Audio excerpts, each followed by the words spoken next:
गजाननाय नमः। ॐ लंबोदराय नमः। ॐ शूर्पकर्णाय नमः। ॐ विघ्नहर्ताय नमः।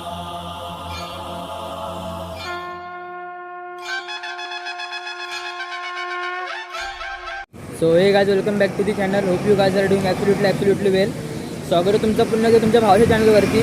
तर आजचा ब्लॉग आपला कुठं फिरायला जात नाही किंवा कुठच्या सणावर नाही, कारण की आपले ब्लॉग कुठचे सण किंवा फिरायला वगैरे जात असलो तरच असतात. पण आज ब्लॉगचा टॉपिक आला की मी आलो आहे आता परळ वर्कशॉपला. हा बघा परळ वर्कशॉप. तर तिथं आता आलो आहे. मूर्त्या केवढ्या बनून झाल्यात, कितपर्यंत बनून झाल्यात, काय कसं, तर ते आता तुम्हाला दाखवतो आहे. तर चला आतमध्ये जाऊन तुम्हाला दाखवतो सर्व. चला. तर हा बघा परळ वर्कशॉप. चला आतमध्ये जाऊ, आपण एंट्री करू आतमध्ये.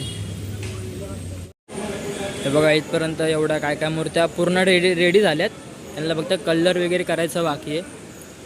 काय काय मूर्त्या अजून बनत आहेत, साचे वगैरे सर्व. आणि आपल्या भावाने पण नवीन ब्लॉग चालू केलं आहे. आज पहिलाच ब्लॉग शूट करतो आहे, तर नक्की जाऊन बघा. शुभम जून्स काहीतरी असं नाव असेल, मी डिस्क्रिप्शनमध्ये डायरेक्ट लिंक टाकेल त्या ब्लॉगची, तर नक्की जाऊन बघा त्याचा ब्लॉग. ही मूर्ती बघा कशी बनवली. पत्त्यांचं काय म्हणजे सपोर्ट दिलं की काय माहिती नाही, म्हणजे लालबागचा राजा बनवतात. इथं त्या मूर्तीचं सोंड आहे लालबागच्या राजाच्या.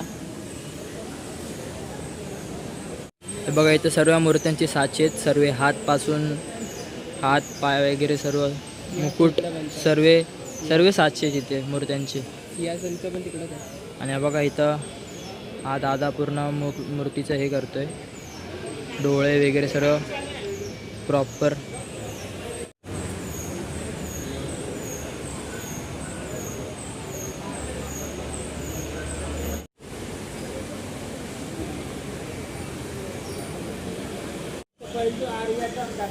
इथं पण मूर्त्या झाल्यात म्हणून ऑलरेडी.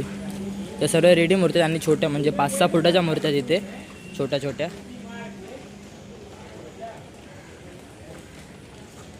ते सर्व छोट्या छोट्या मूर्त्या आहेत बाप्पाच्या. कालोखा मुलं दिसत नसेल, ॲडजस्ट करा ॲडजस्ट. इथं काम चालू आहे साच्यांच्या मध्ये, आतमध्ये सर्व POP वगैरे भरायचं.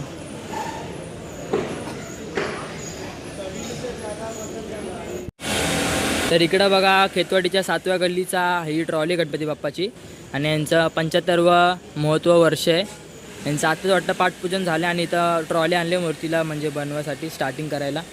इथं आता मूर्ती एवढा स्टार्टिंग करतायत, म्हणजे एवढं काय आहेत नाही, थोडं फारच आहेत, पण चालू आहे.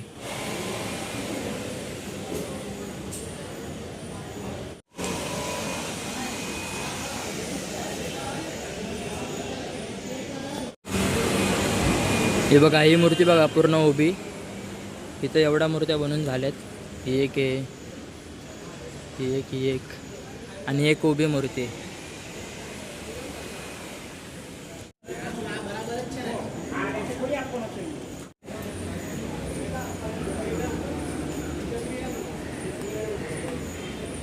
मी गेल्या वर्षी पण या वर्कशॉपमध्ये आलेलो, पण गेल्या वर्षी मला डायरेक्ट स्टार्टिंगची एंट्री ना तिकडनं डायरेक्ट सरनं दाखवते, ते आतमध्ये एंट्री नव्हती, कारण की मी लेट आलेलो आणि तेव्हापर्यंत सर्व मूर्त्या बनलेल्या. आणि म्हणजे कसं त्यांचं आगमनाचा पण टाईम असतो ना, कारण की एंडिंगला आलेलो मी आगमनाच्या, तर मला आतमध्ये एंट्री नव्हती, बाहेरनंच म्हणजे ब्लॉग केलेला. आणि तर तुम्हाला ब्लॉग बघायचा असेल डिस्क्रिप्शनमध्ये मी लिंक देईल, नक्की जाऊन ब्लॉग बघा आता तर चला आपला ब्लॉग इथपर्यंतच होता. तुम्हाला नक्की आपला ब्लॉग आवडला असेल, जर ब्लॉग आवडल्यास लाईक शेअर सबस्क्राईब करा, आणि कमेंट पण करा की पुढचे ब्लॉग कसे पाहिजेत.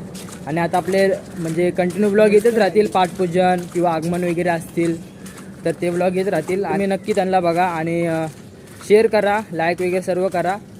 आणि चला आता भेटू पुढच्या ब्लॉगला. तोपर्यंत टाटा बाय बाय.